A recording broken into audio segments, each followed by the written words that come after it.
Hello students, welcome back to Education House, the house of knowledge. जैसा कि आपने देखा, हमने लास्ट लेक्चर में काइनेटिक थ्योरी, जो कि एक बहुत ही इंपॉर्टेंट टॉपिक था, वो डिस्कस किया था। और जैसा कि मैंने आपको उस लेक्चर में बताया था कि आगे हम आइडियल गैस की डेविएशंस पढ़ेंगे कि कहाँ कहाँ हमारी आइडियल गैस इक्वेशन डेविएट होती है और क्यों डेविएट होती है। Today in this lecture we are going to study that. मैंने ये दोनों अलग अलग वीडियोस इसलिए बनाई क्योंकि दोनों ही इम्पॉर्टेंट टॉपिक्स हैं और ताकि आप इजीली इनको समझ सकें। Today our topic is deviation in ideal behaviour of a gas. Means कि आइडियल गैस के बिहेवियर में डेविएशन क्यों होती है और उसके कारण क्या क्या इफेक्ट होते हैं। Students, this is very very important topic from competition point of view as well as from school point of view, but from competition point of view it is most important. सबसे पहले हम देखते हैं कि deviation किन conditions पे होती है। सबसे पहले तो हम अपनी आइडियल गैस इक्वेशन होती है हमारी PV is equals to nRT, that is ideal gas equation. और आइडियल गैस में हमने, जैसा कि मैंने आपको कहा था कि हमने कुछ assumptions भी की होती हैं। what are those assumptions? our first, what are those assumptions? तो जैसा कि हमने काइनेटिक थ्योरी में हमारा सेकंड और थर्ड पोस्टुलेट था, वही हमारी ये assumptions थी। वो assumptions क्या थी? One was that the volume of gas molecules is negligible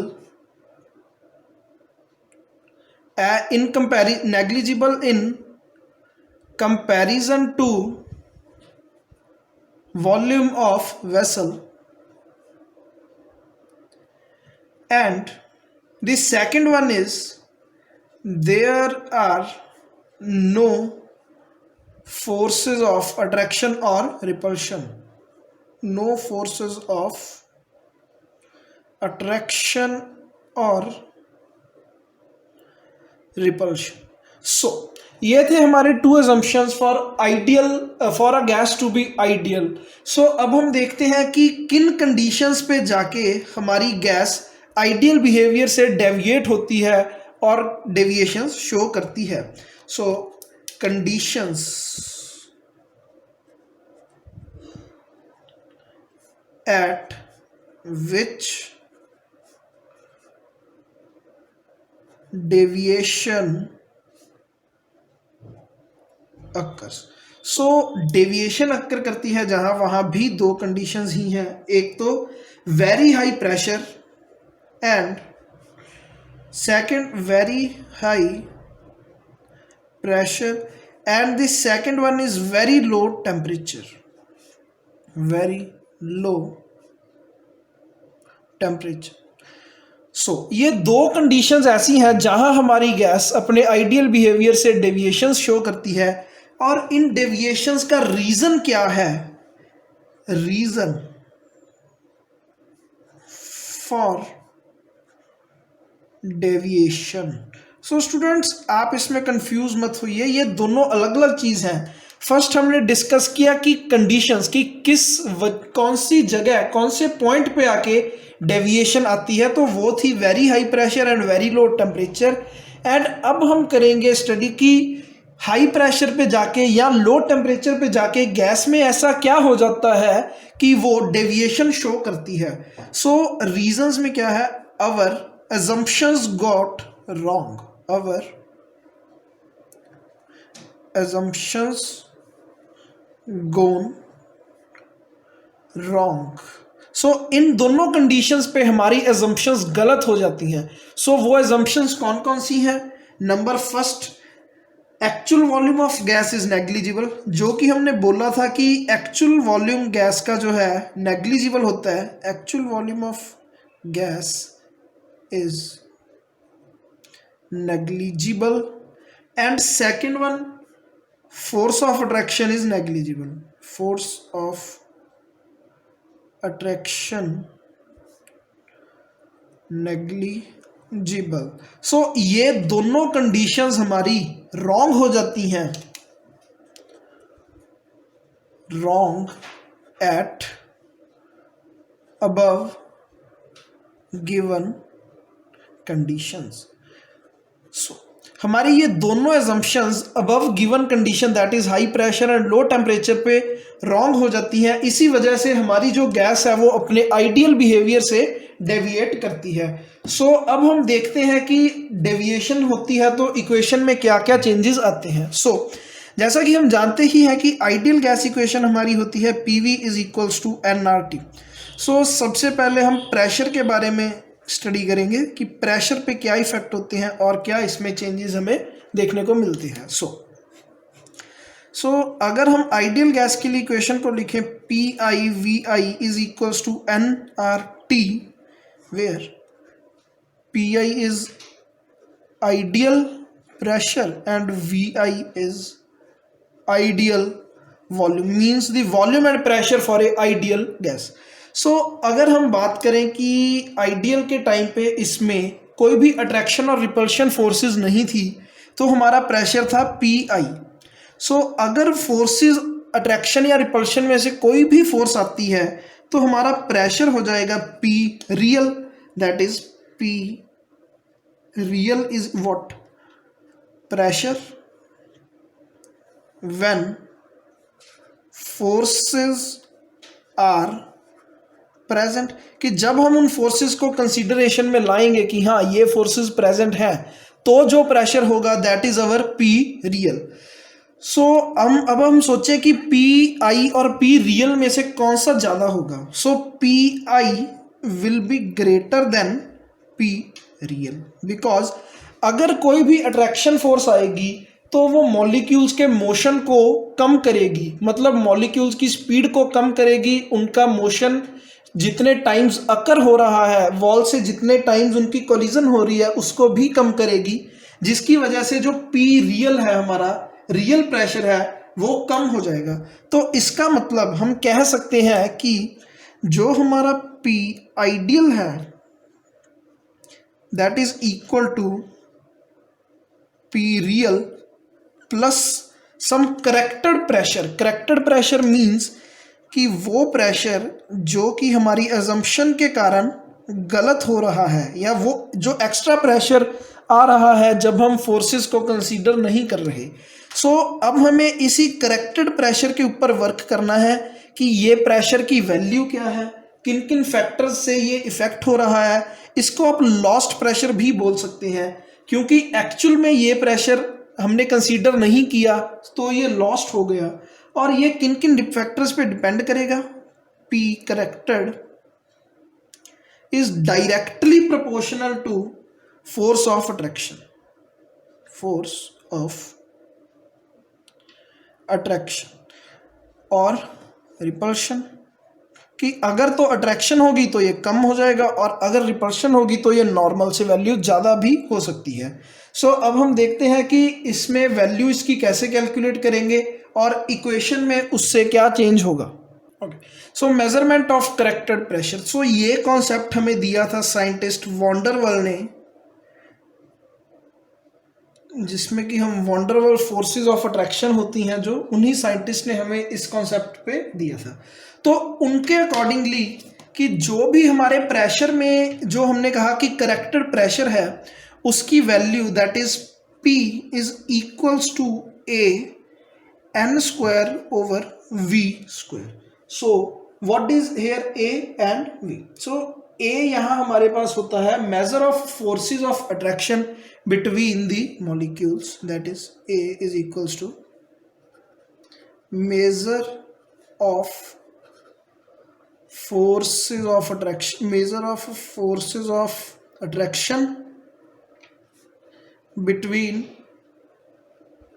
molecules, कि जो हमारे मॉलिक्यूल्स हैं उनमें जो अट्रैक्शन फोर्सेस हैं उनका मेजर क्या है, मतलब कि दो मॉलिक्यूल्स में कितनी फोर्स ऑफ अट्रैक्शन प्रेजेंट है। That is our A। और जो हमारा n/v, इसका स्क्वायर का मतलब है कि n/v दो बार यहाँ इक्वेशन में यूज हुआ है, that is P is equals to A multiply n/v into n/v। अब हम देखते हैं कि ये n/v दो बार क्यों आया और इसका क्या क्या मतलब है। तो पहली बार अगर हम n/v की बात करें that is the number of molecules present per unit volume, number of molecules per unit volume. So अगर एक यूनिट वॉल्यूम में जितने ज़्यादा मॉलिक्यूल्स होंगे तो उतनी ज़्यादा वो किसी मॉलिक्यूल को अट्रैक्ट करेंगे, उतना ज़्यादा ही वो उसको रोकेंगे। तो उस केस में उस मॉलिक्यूल का मोशन कम होगा। फॉर एग्जांपल कि एक हमारा ये मॉलिक्यूल है, इसके आजू बाजू अगर 3 मॉलिक्यूल्स हैं तो ये इस पे कुछ ना कुछ एक अट्रैक्शन फोर्स अप्लाई कर रहे हैं, तो इसका मोशन थोड़ा हिंडर होगा। लेकिन अगर सेम मॉलिक्यूल के आसपास 3 की जगह 6 मॉलिक्यूल्स आ जाएं, तो ये 6 मॉलिक्यूल्स अगर इस पे इफेक्ट डाल रहे हैं तो इसका मोशन पहले से काफ़ी कम हो जाएगा। सो इस केस में जो इसका लॉस है वो और भी ज़्यादा होगा, क्योंकि इसका कोलिजन रेट काफ़ी ज़्यादा कम हो गया। So that is n/v the number of molecules per unit volume, कि एक यूनिट वॉल्यूम में जितने मॉलिक्यूल्स हैं वो चीज़ इसको इफेक्ट कर रही है। And the second n/v is used for molecules colliding per unit area. Molecules colliding per unit area, कि जो कंटेनर की वॉल है उसके एक यूनिट एरिया में कितने मॉलिक्यूल्स कोलाइड कर रही हैं। सो अगर हम देखें कि ये हमारा कंटेनर है और इसका कुछ यूनिट एरिया इतना है, तो अगर तो इसके साथ एक मॉलिक्यूल आके कोलाइड कर रहा है कुछ एक टाइम में, और एक हमारे पास केस है कि इतने सेम यूनिट एरिया में 3 मॉलिक्यूल कोलाइड कर रहे हैं उतने ही टाइम में। सो अगर मॉलिक्यूल्स ज़्यादा कोलाइड करेंगे तो प्रेशर का इफेक्ट ज़्यादा आएगा, लेकिन अगर कम होंगे तो प्रेशर का इफेक्ट कम होगा। सो इसीलिए जो प्रेशर लॉस्ट है उसका जो हमारा, या करेक्टेड प्रेशर बोलेंगे क्योंकि इसमें लॉस भी हो सकता है और गेन भी, तो उसका फॉर्मूला है a(n²/v²). सो अब हम देखते हैं कि वॉल्यूम में क्या क्या करेक्शन है। So second is correction in volume. Correction in volume, so v ideal होगा हमारा जो volume compressible, that is v ideal is equals to volume compressible.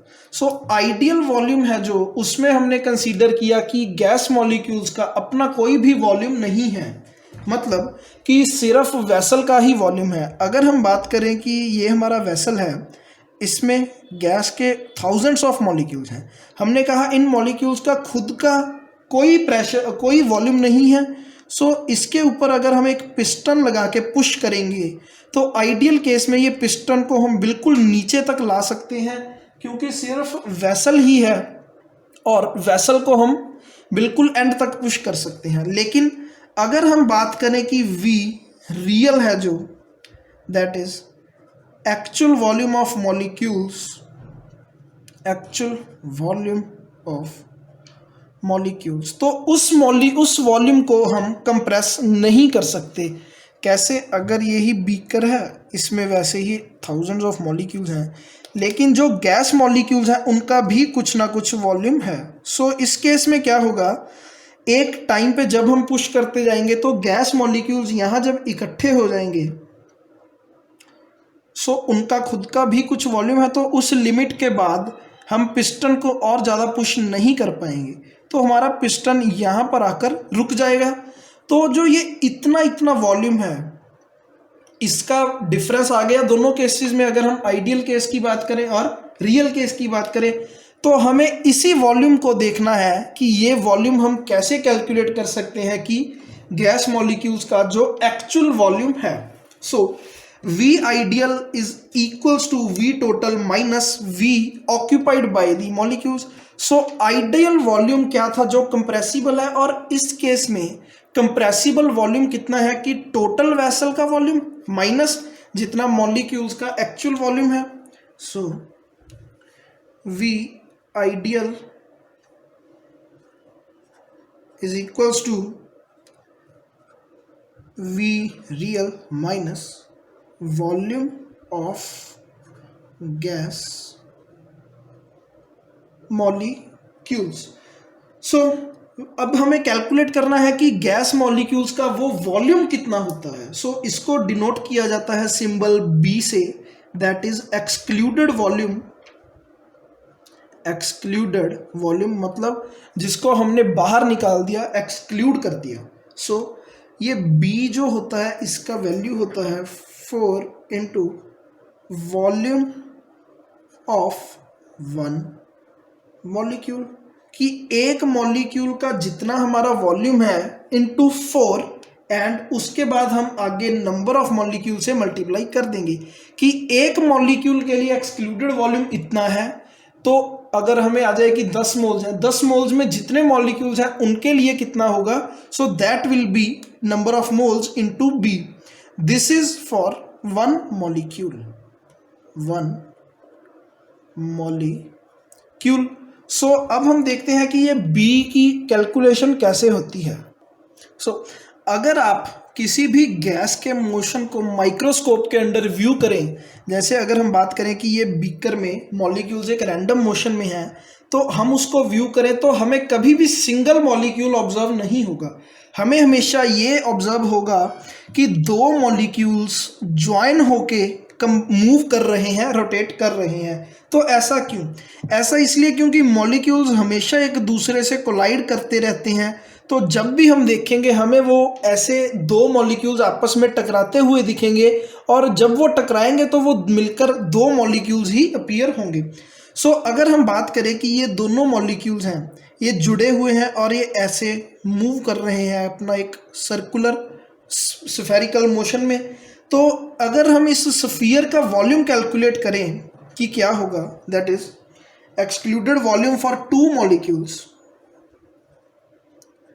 excluded volume for two molecules is equals to 4/3 पाई।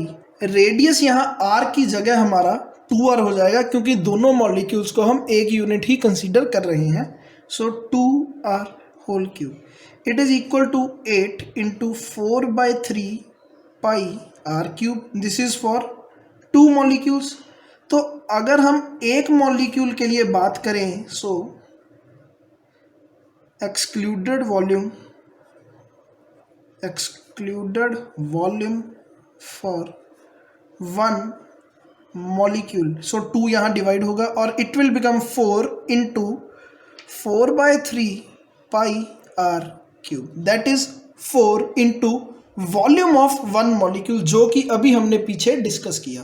क्योंकि molecule है जो वो spherical होता है और स्फीयर का वॉल्यूम होता है 4/3 pi R cube, so into 4।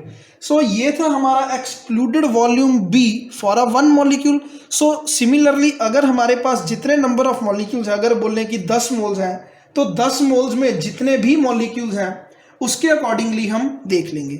सो अब हम फाइनली करेक्टेड इक्वेशन लिखेंगे कि हमारी जो आइडियल गैस इक्वेशन है उसमें जब जब भी ये करेक्शंस होंगी, तो उसके बाद हमारी जो फाइनल इक्वेशन हमें ऑब्टेन होगी वो क्या फॉर्म में होगी। So that is equation for a real gas. क्यों? क्योंकि अब हमारी गैस है वो रियल फॉर्म में आ चुकी है, दैट इज रियल गैस बन चुकी है, क्योंकि वो रूल्स फॉलो नहीं कर रही। Real gas equation, so P plus a n square over v square into v minus n b is equals to n r t. So this is the our final equation for a real gas, or we can say that if a gas shows deviation from its ideal behavior, then it follows this equation. So here v is the v actual and the P is the P real. So P real and V actual. So इसीलिए real volume था जो actual में है, और ये जो extra आ रहा है हमने प्लस किया कि अगर तो वो प्लस पॉजिटिव होगा, यानी कि हमारा जो वो एक्स्ट्रा प्रेशर है वो अगर कम होगा तो हम उसको ऐड कर सकते हैं, अगर वो ज़्यादा हो रहा होगा तो वो नेगेटिव साइन के साथ सब्ट्रैक्ट हो जाएगा। और V एक्चुअल जो है उसमें से हम गैस मॉलिक्यूल्स का वॉल्यूम माइनस कर देंगे। सो स्टूडेंट्स, ये थी हमारी deviation from a real gas ideal gas equation कि अगर आइडियल गैस में डेविएशंस आएंगी तो वो क्या क्या होंगी। सो यहाँ हमें A के यूनिट्स कैलकुलेट करने आ सकती हैं। So what are these? So P is equals to A n square over V square. So equation को थोड़ा हम अगर शिफ्ट करें, so A will become P V square over n square. So pressure के यूनिट्स हमारे पास होते हैं एटमॉस्फेयर, वॉल्यूम के litres and moles, n is mole. So atmosphere litre square पर मोल स्क्वायर। सो यहाँ B हमारा था एक्सक्लूडेड वॉल्यूम एंड A था forces of attraction between the molecules. So students, I hope कि आपको ये कॉन्सेप्ट अच्छे से समझ आया होगा। एंड अगर आपको ये वीडियो अच्छी लगी हो तो प्लीज़ इसको लाइक कीजिए, हमें कमेंट सेक्शन में बताइए कि अगर आपको किसी भी टॉपिक में कोई प्रॉब्लम है या अगर आपके अकॉर्डिंग कोई भी इम्प्रूवमेंट की हमें ज़रूरत है तो हमें प्लीज़ बताइए ताकि हम आपके लिए और ज़्यादा इम्प्रूवमेंट्स कर सकें। एंड चैनल को सब्सक्राइब कीजिए और वीडियो को अपने दोस्तों के साथ ज़्यादा से ज़्यादा शेयर कीजिए ताकि सभी लोग इसका फ़ायदा उठा सकें। एंड हमारे लिंक पे जाके आप रजिस्टर कीजिए ताकि आपको free notes and test series मिल सके और साथ ही साथ हमारा सिस्टम आपको कॉन्टिन्यूसली न्यू लेक्चर्स के बारे में भी नोटिफाई करता रहेगा। So thank you.